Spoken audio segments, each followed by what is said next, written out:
Assalamualaikum warahmatullahi wabarakatuh.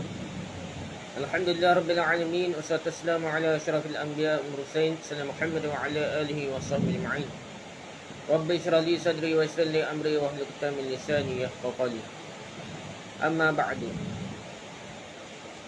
Kita sambung kitab kita ni Sabil al-Muhtadin karangan Syekh Muhammad Arsyad Al-Banjari. Sabil al-Muhtadin karangan Syekh Muhammad Arsyad Al-Banjari dalam bab solat berjemaah sekarang kita ni. Jadi sekarang kita nak bincang alasan yang memperbolehkan meninggalkan solat berjemaah. Dia sebenarnya tak tahu lah, kena tengok kaedah ni macam wajib ataupun fardu kifayah boleh kurang tak. Jadi benda tu besar lah nak kata ko kalau bawa sunat muakkad tak ada lah kata alasan baru boleh tinggal ni kira tak. Jadi antara fardu kifayah dan fardu ain je berbahasa dia.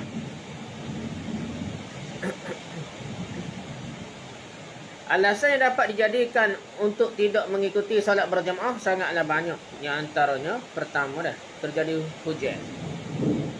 Hujan atau embun yang tebal yang dapat membasahi pakaian, baik terjadi pada waktu malam ataupun siang hari, kalau dapat mengganggu kesihatannya lah. Tapi kalau tidak sampai mengganggu kesihatan dikarenakan hujan umpamanya tidaklah lebat, atau juga lebat namun ada tempat bernaung di jalan-jalan dan tidak ditakutkan air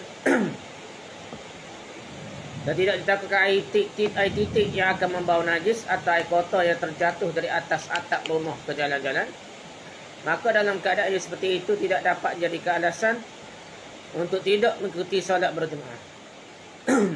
Kalau ada biar tak ada pun boleh siapa tak basah boleh pergi lah. Itu pertama dah. Alasan yang kedua. Boleh tak pergi semain rumah. Angin yang sangat kencang dah, ribut dah. Dan ataupun sangat dingin yang terjadi pada waktu malam hari, bukan pada waktu siang hari. Kerana kebiasaan kesulitan itu akan terjadi apabila waktu malam.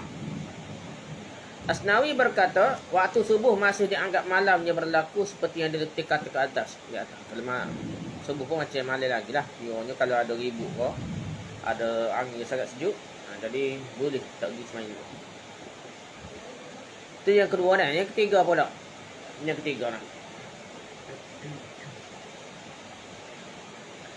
Sangat panas ataupun sangat dingin. Baik pada waktu siang atau pada waktu malam. Kerana iklim itu menyulitkan baik waktu siang atau waktu malam sahaja lah. Tak panas doa nak pergi itu panas kuat dah. Jadi boleh lah bagi semain jemaah. Yang keempatnya lah, sangat lapar atau haus yang dapat mengganggu kekhusyukan. Khusyuk semain itu ganggu, maka hendaknya mendahulukan makan dan atau minum dari solat berjemaah.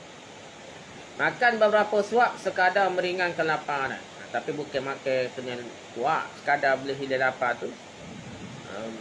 Cukuplah, boleh pergi solat jemaah kalau ada kata ada kan.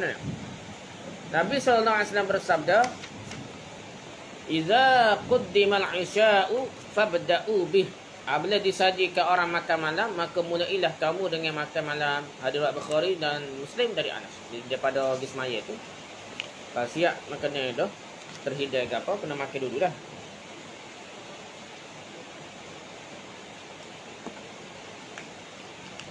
Dan satu lagi hadis yang berbunyi, la salata bi hadratit ta'am. Tidak sempurna solat kamu, tidak ada solat kamu bagi dengan dihidangkan makanan. Hadis Muslim dari Ahmad, Muslim Ahmad dari Aisyah. Jadi kalau makan yang ada tu tak solat tak ada. Tidak boleh solat lah, kita kata tidak sempurna solat dah. Kalau ada makanan dah ready, nak makan sudah lah.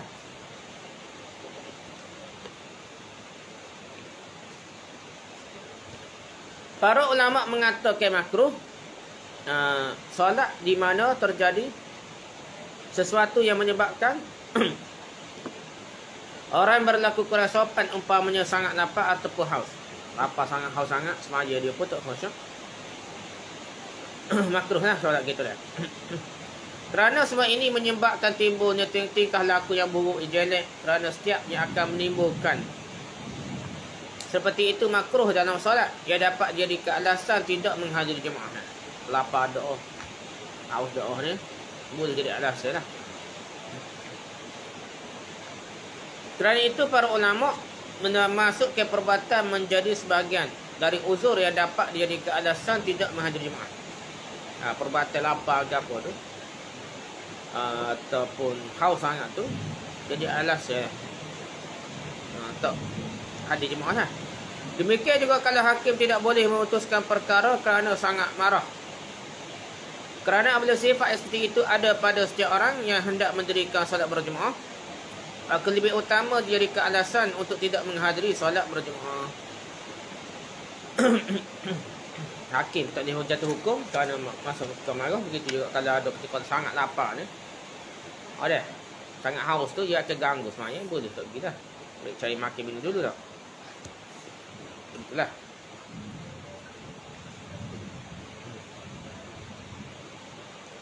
Di antara hal yang dapat jadikan alasan untuk tidak hadir solat berjemaah, adanya hal yang menimbulkan kesulitan. Umpamanya hujan atau angin, ingin buang air besar atau air kecil, ataupun benda ketuk. Jadi benda-benda hak jenis air ketuk, sakit perut ni ke apa ni, air besar ataupun hujan ke apa ni boleh ganggu, kita boleh halang. Jadi kita tidak sampai tahap tak wajib dah di semuanya berjemaah ni di tempat azan dalam lah. Kalau boleh semai rumah, mai rumah juga nak kita nak pergi masjid je kan. Dimakruhkan solat kalau ada yang seperti kerana itu. Ketiga hal itu lebih dahulu diselesaikan dulu, barulah mendirikan solat jemaah ni. Makruhkan solat dari kadang teh ketung, teh kecing, teh berok dah.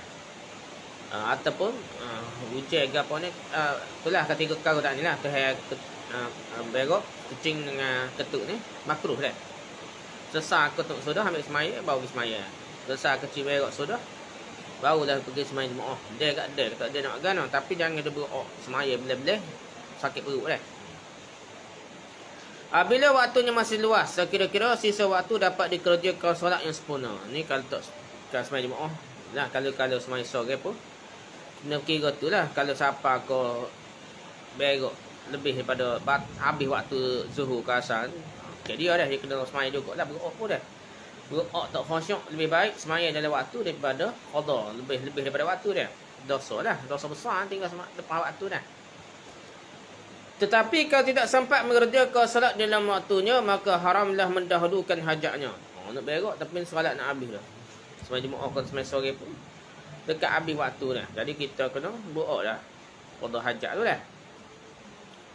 Dan solatlah selama tidak ditakutkan kerana menahaninya akan menyebabkan mudarat pada dirinya. Tapi bila-bila gitu pun tengok juga siapa kau pecah perut. Siapa kau masalah berat benar tau. Buat kecing berok ni 5 minit 10 minit pun jadi kesan yang besar. Bukan dia biar nak gana qada-qada dah dak. Siapa mudarat kan. Dan kalau kalau diperkirakan akan menimbulkan rosak pada dirinya, maka wajiblah didahulukannya dari solat. Dahulukan berok kecing gapo lah. Kerana menyingkirkan mudarat sekalipun keluar dari waktunya sekalipun ni. Kalau terkeluar waktu pun nak gana, kalau benda tu siapa kau sakit, kau bahaya pun kalau buat kecing berok ketuk ni.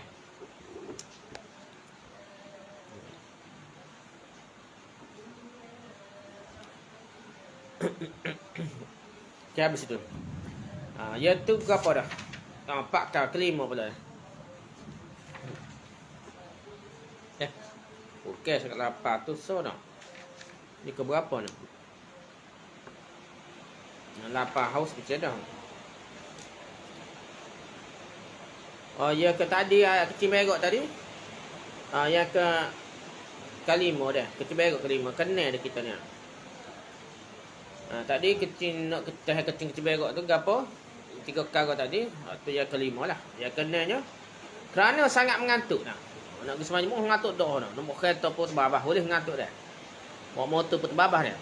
Kerana sangat mengantuk dan takut penganiayaan. So mengantuk. Takut pada orang jahat macam dia. Oh cari dia dah nak timbuk dia berat dah. Dan takut penganiayaan baik pada tubuhnya atau pada hartanya, baik pada dirinya atau pada diri orang lain yang bersangkutan dengan dia lah. Keluarga dia berapa dah. Jadi dia pun tak pergi dah. Ada orang cari dah. Lalu kau gapo dah. Bukan dia nak timbuk orang dah. Gitu dah.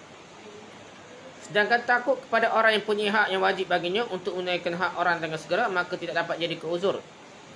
Tapi wajib menghadiri solat berjemaah dan menunaikan hak orang. Kalau siapa hak orang dia pinjam barang orang tak segi masjid takut jumpa orang dah. Tak berhutang tak saya bayar dah. Tak boleh lah. Hak benda yang bahaya dah. Kalau alun timbuk mati bukan dia lah. Tapi kalau orang pinjam kita tak saya bayar, tak bayar lagi. Bayar sikit tak saya. Tak pergi main masjid. Takut orang tanya. Sebab apa tak bayar hutang, minta hutang dah. Oh, tak boleh dosa dah. Yang kena pergi kat semayang.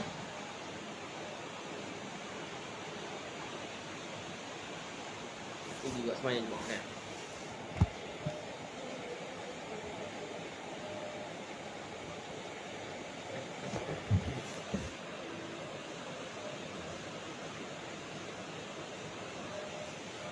Okey. Habis itu dah. Okey, yang ketujuh lah. Orang yang berhutang tidak dapat membayar hutangnya dan takut ditangkap atau dipenjarakan oleh orang yang menghutanginya. Dan ia sendiri sukar mengajukan saksi bukti untuk membuktikan kemiskinannya. Dia miskin sungguh lah, bukan alasan lah. Dia memang miskin sungguh, tak ada PT sungguh nak bayar tak boleh. Jadi kalau pergi kat nak timbuk orang, nak masuk jaga kalau apa dah. Lebih kurang tak adil lah, tadi kena aniaya dah. Lebih kurang lah dah. Tapi nak yang ini boleh kita buat poin lain lah, 7 hutang dah. Ataupun masuk dia poin kena ni, boleh juga lah. Tetapi orang yang tidak miskin, yang punya wang lagi untuk membayari hutangnya walaupun sedikit, nah, ataupun miskin dapat membuktikan kemiskinannya baik dengan perantaraan saksi atau dengan sumpah, maka ia tidak takut kepada orang yang menghutanginya, maka ia seperti ini tidak dapat dijadikan alasan untuk tidak hadir solat berjemaah, bahkan tetap wajib menghadiri solat berjemaah. Wajib. Cerita wajib lah kau ni tak ada pula bunyi sunat makat kau tu. Atau fardu kifayah pun tak bunyi wajib ni nak. Macam fardu ain ni kena tengok kan. Yang ketujuh habis dah. Ke-8 pula. Ke-8 alasan tak boleh tak pergi sembahyang jemaah. Takut terhadap hukuman yang dapat dimaafkan seperti hukuman qisas dalam hukuman had ataupun ta'zir. Baik terhadap hak Allah maupun terhadap hak manusia. Hak manusia kisah ke apa dah. Dan ia mengharap agar dimaafkan sebelum ditangkap lah nak. Ataupun dijatuh hukuman dah. Apabila ia menyembunyikan dirinya dalam batas waktu yang diperkirakan, kemarahan orang yang punya hak berhenti marah dah. Jadi orang yang minta ke apa, lebih sehari sebulan sejuk hati dia, boleh pergi minta maaf. Tak apalah dah. Tapi kalau polis dia cari jumpa kena ikat, tak boleh lah dah. Tetapi kalau tidak diharapkan dimaafkan, maka takut ia seperti itu tidak dapat jadi alasan untuk tidak hadir solat berjemaah. Tak dah. Tapi tentu orang itu tak okay, maaf dah. Tak ada harapan maaf. Tiba kita tak pergi sembahyang jemaah juga, tak ada alasan dah. Dan haram menyembunyikan diri dari yang punya hak. Orang ada hak darah ke hak apa harta kau dah. Dan juga kalau ia mengharap dia maafkan tapi hukumannya tidak dapat dimaafkan seperti hukuman pencurian kat tangan dah. Dan hukuman minum minuman keras atau hukuman zina. Apabila telah diadukan pada hakim, maka takut yang seperti itu tidak dapat dijadikan alasan untuk tidak hadir solat berjemaah. Benda tu jatuh hakim, cara mahkamah dah, tak boleh nak lari dah. Kalau alasan tak pergi sembahyang, takut jumpa orang, jumpa polis apa dah. Dan haram baginya menyembunyikan diri dari orang yang punya hak. Maksudnya ada hak orang tu bagi orang ke curi ke hak Allah, contohnya penuh hukuman zina ke nah.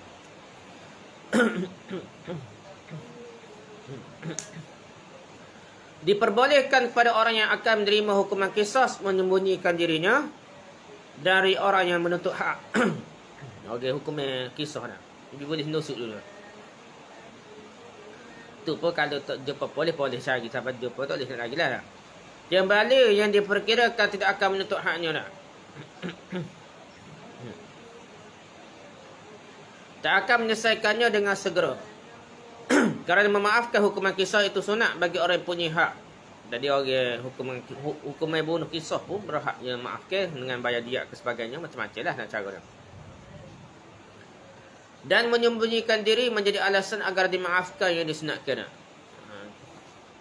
Demikianlah yang tercantum dalam kitab Tuhfatul Muhtaj. Ini melibatkan kisah ke apa lah. Okay, hudud dah.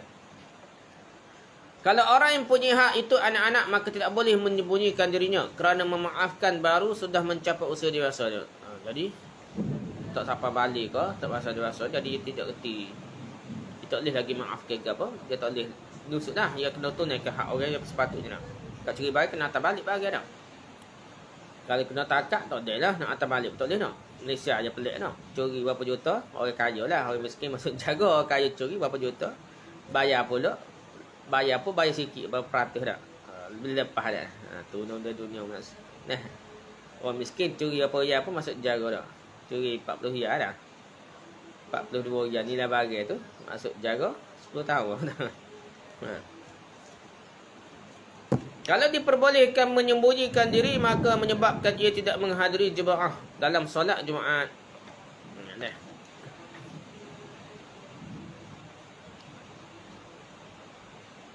Jadi kalau boleh juga berat lah. Pas sembahyang Jumaat tak sembahyang pak ni nah. Jadi tak boleh lah kan. Okey, habis tu dia ke-8 dah. Yang ke-9 pula. Habislah tak hukum dah. Yang ke-9, alasan ke-9 boleh tinggal sembahyang Jumaat ni tak. Takut kalau ditinggalkan kawannya berangkat sebelum melaksanakan solat Jumaat dalam perjalanan yang mubah. Ya mazhab kita ni sembahyang Jumaat ni kena sembahyang dulu. Kadang kita tolak hari Jumaat, kena tolak pagi lah, kena tolak lepas main Jumaat. Kecuali tolak hari Khamis lah. Khamis tak apa dah.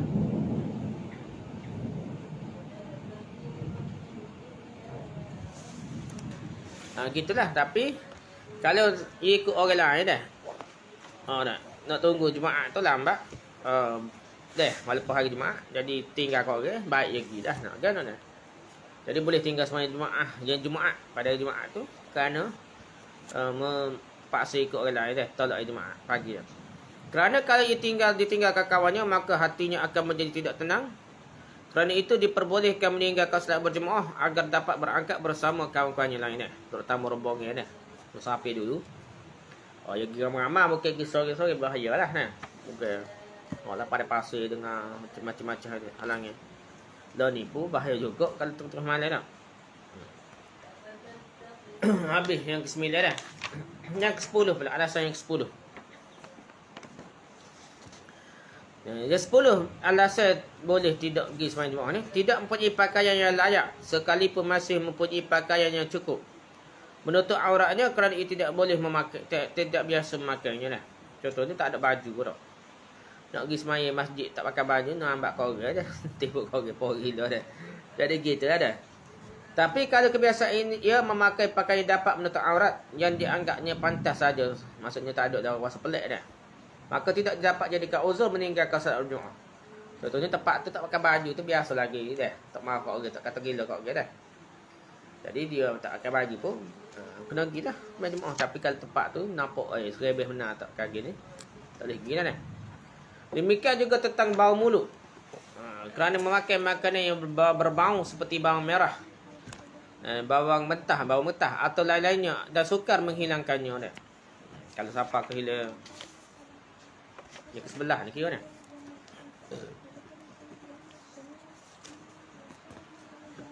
Yang sebelah ni kalau nya makan makanan yang bau kuat mulut dan payah nak hilang ke gosok gigi pun tak hilang, nak sari baru hilang ke tak, maka dia tak boleh pergi juga sembahyang Jumaat, takut mengganggu orang lain lah. Tetapi kalau mudah menghilangkannya, tidaklah dapat dijadikan alasan untuk meninggalkan solat berjemaah. Bahkan maka wajib atasnya menghadiri solat berjemaah juga. Dengan gosok gigi ke apa, hilang bau kan, boleh hilang kena pergi juga. Dimaafkan ni atau lagi ni kerana bau kuat dan dia tak boleh hilang bau mulut dia, siapa sehari ke apa dah. Dan wajib atasnya menghadiri solat berjemaah kalau boleh hilang, dan solat jemaah pun wajib dan disunatkan agar ia segera menghilangkannya dengan segera dah. Dikiaskan dengan orang yang berbau mulut ialah orang yang ada pada pakaiannya atau tubuhnya bau busuk yang melekat, yang sulit dibuang. Tadi bau mulut serupa dengan pakaian bau busuk.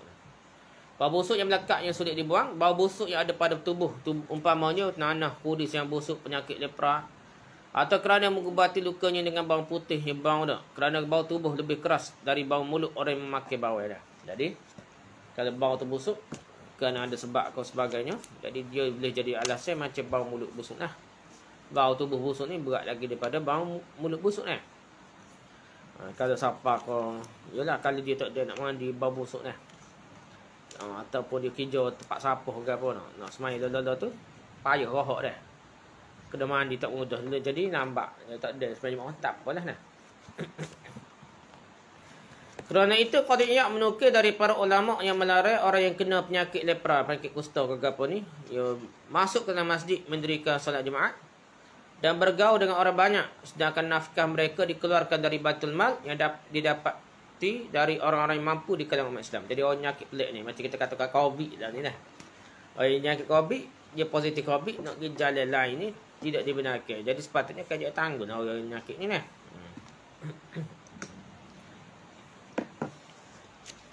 Itulah dah. Penyakit berbahaya kusta, boleh jakit ni. Menyediakan perbekalan dalam perpergian yang mubah. Ni alasan lain pula dah. Ni yang ke berapa? Sebelah ke-12 ni.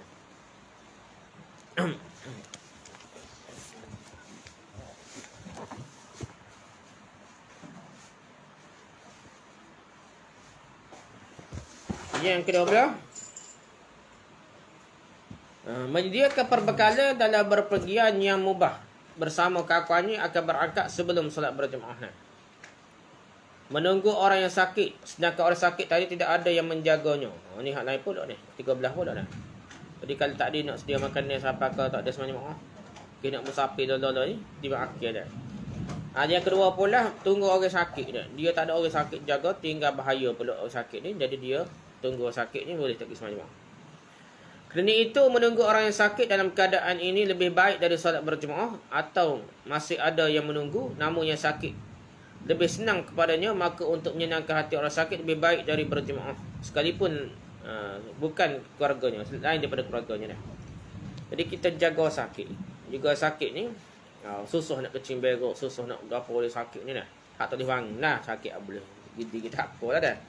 Sakit tak boleh bangun ni bukan mana. Jadi kita jaga dia tu. Kalau siapa dia ni dah tambah-tambah kalau mok pok kita dah. Dia ni jadi masalah pula kalau kita tinggal dia. Jadi ngamuk, jadi takut, jadi gapo dah. Jadi kita kena jagalah. Bahkan orang suka sakit bukan keluarga kita pun kalau memerlukan kita. Ketika sakit nak pergi sembahyang masjid tu jadi payah pula. Jadi tinggal dia jadi masalah bahaya dia. Boleh tak pergi sembahyang jemaah. Gitulah. Tu yang ke-13. Yang ke-14 juga. Dan juga menunggu orang yang hampir meninggal dunia. Dia nak pergi sembahyang jemaah tiba-tiba tengok orang nak mati nak mengucap ni. Baik ngajar yang mengucap nak. Menunggu orang yang hampir meninggal dunia sekalipun masih ada yang menunggunya kerana sulit bercerai yang menyebabkan solatnya kurang khusyuk. Maka diberikan keringanan meninggalkan solat berjemaah. Ni bagi keluarga dekat lah mak pok tu. Nak meninggal agak moleknya tunggulah nah. Seperti keluarganya umpamanya isterinya nak meninggal, mertua dia, tok tua dia, menantunya, budaknya, kawannya, gurunya, orang yang merdekakannya atau dimerdekakan oleh tuannya tu. Jadi orang rapat dengan kita lah maksudnya sini. Jadi orang ni kadang-kadang kita nak bercerai tu susah. Kita teringat dia, takut tak ada suruh mengucap kau tak ada. Nak tengok dia terakhir, pandangan terakhir dia, terutama pok kita. Jadi kita tunggulah. Walaupun terlepas sebenarnya kerana benda tu terutama sekali talqin tu, ajar mengucap lah. Itu penting lah. Ni yang ke-14 ni lah. Okey, kalau sakit itu ada yang menjaganya bukan gurunya dan ia tidak begitu mencintainya dah. Ini tidak dapat jadi keuzur meninggalkan solat berjemaah. Kalau bukan tok guru dia tak orang lain suka sakit dah. Jadi dia tidaklah kudu hati dia orang tu tinggal bukan guru dia dah. Dan juga kalau yang sakit itu gurunya namun menurut dugaannya belum meninggal dalam waktu itulah. Bukan kita meninggal padahal tak sihat lagi dah. Dia kira tidak nazak lagi kena pergi sembahyang bukan tunggu tok guru dah. Dan hati tidak akan gelisah kerana berpisah dengannya sementara waktu mendirikan solat berjemaah. Maka tidaklah dia dapat dijadikan alasan untuk meninggalkan solat berjemaah. Tak boleh jadi juga alasan kalau bukan betul-betul nazak tok guru dia dah. Tu yang ke-14 dah alasan.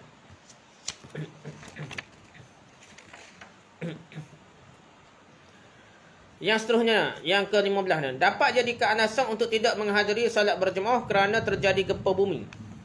Gempa bumi ni, yang ke-15 ni gempa bumi. Dan angin yang sangat panas seperti angin syamum. Dia. Baik pada waktu siang maupun pada waktu malam. Ribut pasir ke apa kita kata ya. Dan juga dapat jadikan uzur kerana mencari sesuatu yang hilang. Yang ke-16 ni. Mencari sesuatu yang hilang. Atau budak yang melarikan diri. Atau harta yang dirampas orang yang diharapkannya dan dapatkannya kembali. Dia ambak lah. Curi kereta. Ambak. Takut dia ambak dah. Dan dapat juga jadikan alasan kerana tubuhnya terlampau gemuk. Kerana hatinya sangat cinta yang menghilangkan khusyuk batinnya. Kerana gemuknya. So gemuk tak lagi semacam pelik pula dah. Yang ke-17 ni pelik dah.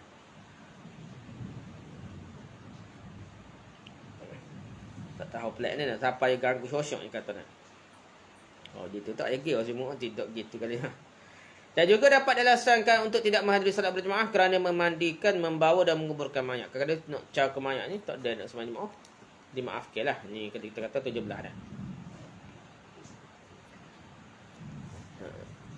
Juga dapat jadi alasan. Ni 18 dah. Dan juga dapat jadi alasan untuk tidak hadir solat berjemaah kerana ada orang yang hendak menganiayainya baik di jalanan maupun di masjid sekalipun hanya dengan memakinya saja dah. Di masjid tabak dah kena maki kau orang dah.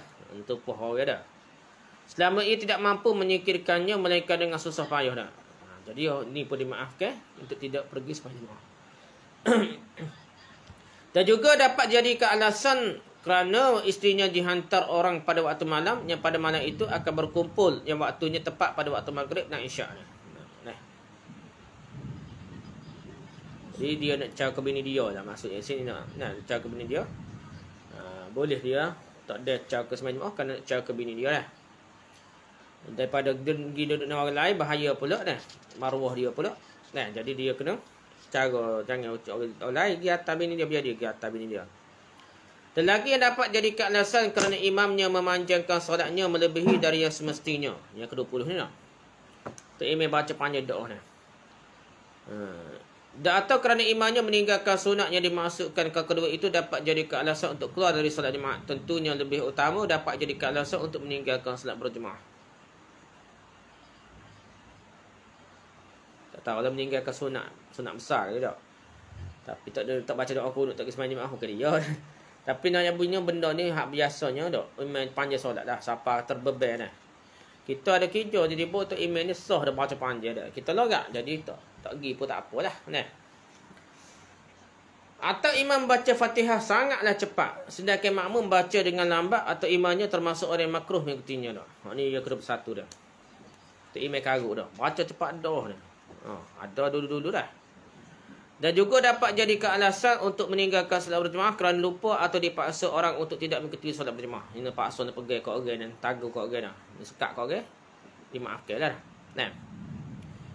Dan juga dapat dijadikan alasan untuk tidak mengikuti solat berjemaah kerana buta. Dan tidak ada orang yang menuntunnya yang mahu mengambilnya upah yang pantas sedangkan orang yang buta tidak memiliki sesuatu yang akan dimakannya pada esok harinya. Jadi siapa kena seorang orang buta boleh tinggal sembahyang jemaah dah. Kalau siapa kau payah dah. Dan dapat jadikan alasan untuk tidak mengikuti solat berjemaah kerana termasuk remaja yang cantik yang ditakutkan akan menimbulkan fitnah. Dia semak doa. Jalan tengah jalan kat sudah fitnah dah. Dan dapat juga jadikan alasan tidak menghadiri solat berjemaah kerana ada kemungkaran baik di tengah-tengah jalan ataupun di masjid. Sedangkan ia tidak mampu menyingkirkannya kerana tidak senang melihatnya. Perkara maksiat sungguh dah. Contohnya Syiah dah. Syiah ni kalau dia hari Asyura dia 10 Asyura dia bila orang kuat lah. Kita pergi kat kecil perut dah. Kalau dia masjid tak boleh tubik dah. Tak boleh gila dah.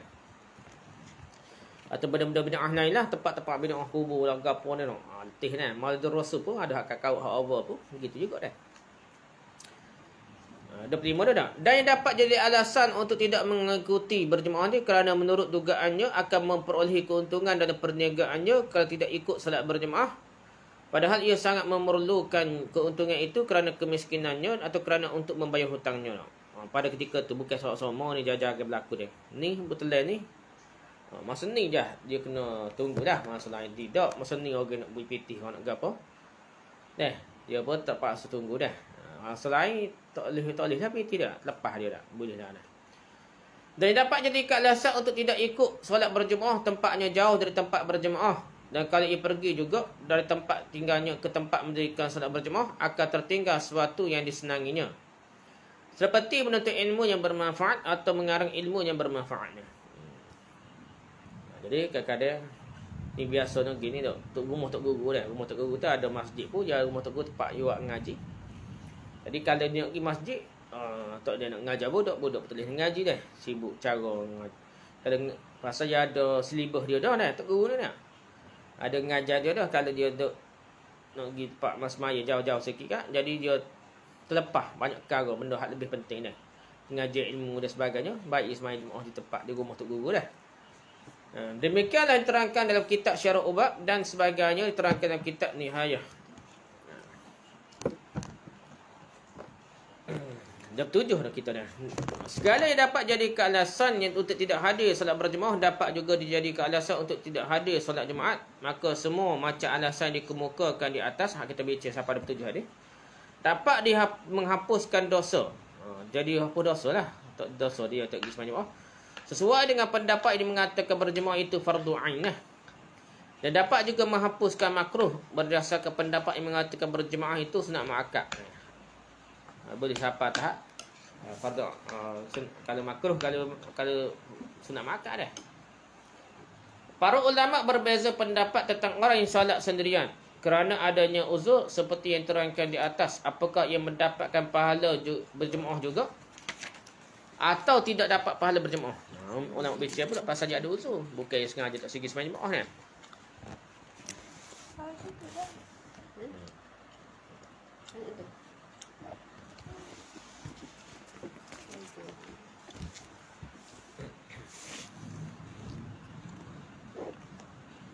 Okey, lepas tu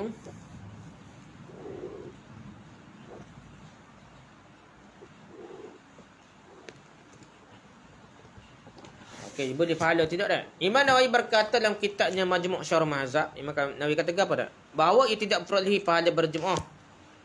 Sedangkan menurut pendapat Rujani, Mawardi dan Imam Ghazali, ia memperolehi pahala berjemaah kalau dia qasadkannya akan hadir salat berjemaah apabila tidak ada uzur. Kena ada niat lah. Kalau tak ada niat, memang itu apa nak pergi dah dah. Tak boleh pahala.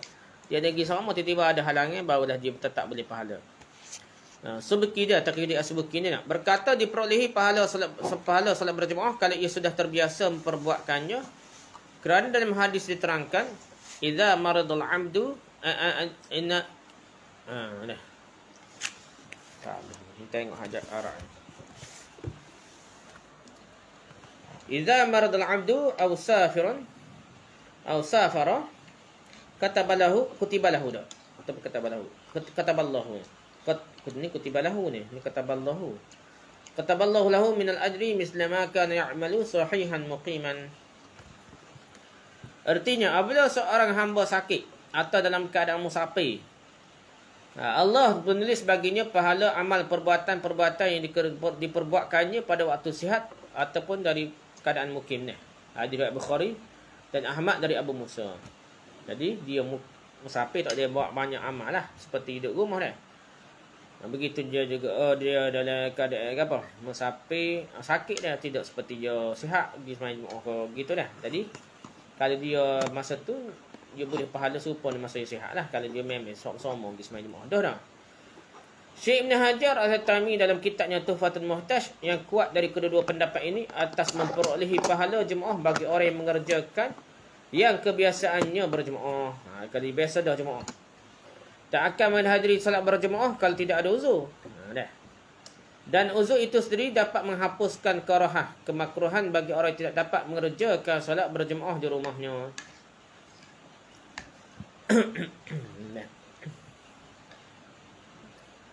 Dan kalau dapat dikerjakan di rumahnya secara berjemaah, maka tidaklah terhapus tuntutan pada dirinya, masih tetap kena sembahyang jemaah di rumah dah. Dah. Kerana itu makruh baginya solat sendirian sekalipun syiar agama masih dapat disemarakkan dengan jalan yang lain. Jadi sembahyang seorang tak boleh. Lagi boleh berjemaah di rumah lah. Tapi asal-asalnya sembahyang masjid, tapi tiba-tiba ada keuzuran setengah mana pun tetap ke sembahyang di kena sembahyang jemaah juga dah. Habis dah situ tentang perkara-perkara uzur. Bicara sampai 27 tadi nak. Uzur yang dibenarkan meninggalkan solat berjemaah di masjid lah. Di rumah tu. Selagi boleh lagi dah. Kena buat juga dia kata dah. Wallahu a'lam. Subhanakallahumma bihamdika, subhanakallahumma bihamdika, subhanakallahumma bihamdika, asyhadu an la ilaha illa anta, astaghfiruka wa atubu ilaik. Assalamualaikum warahmatullahi wabarakatuh.